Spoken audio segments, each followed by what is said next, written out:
पावसानंतर किती छान वातावरण झालंय ना. काहीतरी यम्मी बनवायचं. चालेल, भजी बनवूया. नको. मग पिझ्झा ट्राय करायचा. हो चालेल. चला तर मंडळी, आज बनवूया घरगुती पिझ्झा. सगळ्यात आधी पिझ्झाचा पाया म्हणजेच डो तयार करून घेऊया, नाहीतर वरचं सगळं फिसकटेल. त्यासाठी 1 कप पाणी घ्या, त्यात 1 चमचा साखर टाका व व्यवस्थित विरघळून घ्या, कारण ईस्टला पण वाटायला हवं की आयुष्य गोड आहे. आता त्यात 2 चमचे ईस्ट टाका व त्याला 10 मिनटं मी टाईम द्या. 10 मिनिटाने तो असा काही फुगेल. मग यामध्ये 2 कप मैदा घालून सगळं नीट मळा.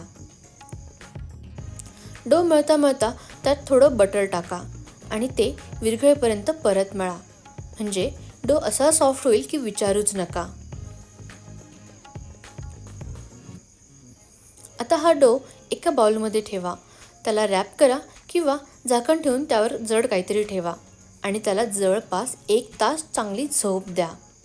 1 तासाने तो इतका फुगेल की तुम्ही म्हणाल, हा डो आहे की फुगा. मग काय, मारा एक बुक्की आणि काढा सगळी हवा आणि पुन्हा एकदा छान मळून घ्या. आणि हो, साईडला काम सुरूच ठेवा हां. टॉपिंग सजवायला हवेच ना आपल्याला. पनीरला थोडं मीठ मिरची लावा.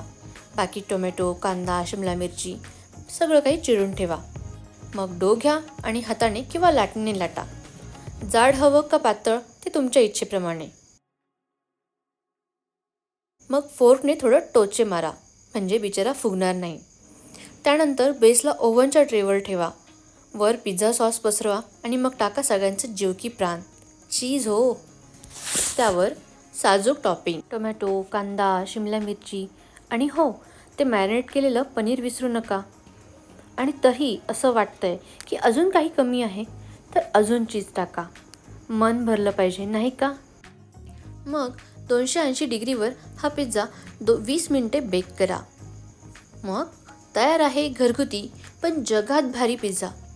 चला श्रुताला विचारूया तिला कसा वाटला ते. आणि हो, तुम्हालाही आवडलास आम्हाला नक्की सांगा. हे घे श्रुता. Wow, thank you. वा मामी, खूप छान झालंय.